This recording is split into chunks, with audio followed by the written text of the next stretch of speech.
Assalamualaikum warahmatullahi wabarakatuh. Perkenalkan, nama saya Rudi Irwansa. Di sini saya akan menjelaskan tentang akad istisna.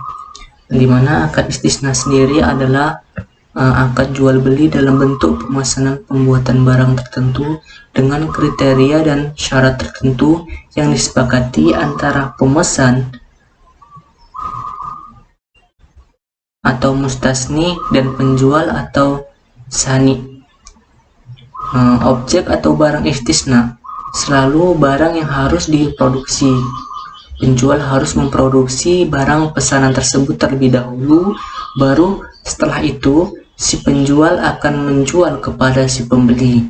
Di sini dapat kita temukan dua kunci, di mana akad pemesanan dan selalu barang yang harus diproduksi. Jadi dalam akad istisna ini harus barang yang diproduksi. Contohnya seperti rumah, mobil, sepeda motor.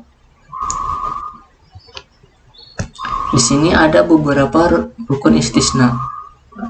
Yang pertama yaitu pelaku akad, yaitu mustasni atau pembeli adalah pihak yang membutuhkan dan memesan barang, dan sani atau penjual adalah pihak yang memproduksi barang pesanan. Yang kedua yaitu objek akad, yaitu barang atau jasa dengan spesifikasinya dan harga. Karena akad istisna ini termasuk jual beli, maka harus ada barang dan harga. Rukun yang ketiga yaitu ijab dan qabul. Ini adalah skema akad istisna, di mana alur yang pertama yaitu sebut saja si pembeli akan membeli sebuah mobil, maka si pembeli akan datang kepada si penjual. Setelah pembeli datang kepada si penjual, maka pembeli akan menentukan barang yang akan dipesan sesuai dengan spesifikasinya. Kemudian pembeli dan penjual akan negosiasi dan akad.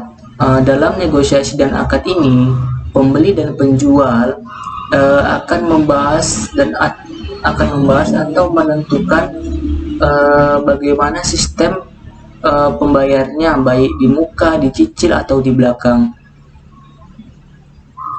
Kemudian setelah pembeli dan penjual melakukan negosiasi dan akad, maka penjual akan menyiapkan barang yang dipesan oleh si pembeli tadi. Setelah disiapkan, maka si penjual akan mengirim barang yang dipesan oleh si pembeli tersebut yang sesuai dengan spesifikasinya. Kemudian kita masuk ke aplikasi skema akad istisna pada perbankan syariah. Di sini dapat kita lihat ada dua alur, di mana ada istisna pertama dan istisna kedua. Kita bahas dulu istisna pertama, yaitu si nasabah. Si nasabah akan memesan barang yang dipesannya kepada perbankan syariah. Setelah dipesan, si nasabah tadi akan menentukan spesifikasinya, apa barangnya apa. Sebut saja tadi si nasabah ingin membeli mobil, maka si nasabah dan perbankan syariah akan melakukan negosiasi dan akad. Dalam negosiasi dan akad ini, nasabah dan pembeli akan menentukan bagaimana sistem pembayarannya, bagaimana skema-skemanya yang harus sesuai dengan syariat Islam. Setelah itu kita masuk ke istisna kedua, di mana istisna kedua ini perbankan syariah akan memesan barang yang dipesan oleh si nasabah tadi kepada produsen penjual. Perbankan syariah dan produsen penjual pun di sini mereka akan melakukan negosiasi juga, di mana negosiasi ini harus disepakati oleh kedua belah pihak. Setelah melakukan pemesanan, maka perbankan syariah akan membayar barang tersebut. Umumnya perbankan syariah selalu membayar dalam bentuk cash ya.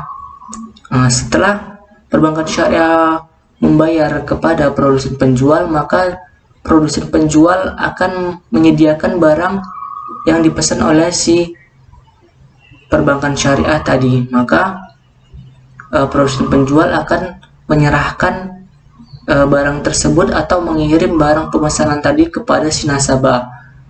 Setelah barang yang dikirim kepada nasabah, maka di sini nasabah harus mengirim beberapa bukti pembelian kepada si perbankan syariah tersebut untuk ketentuan-ketentuan tertentu.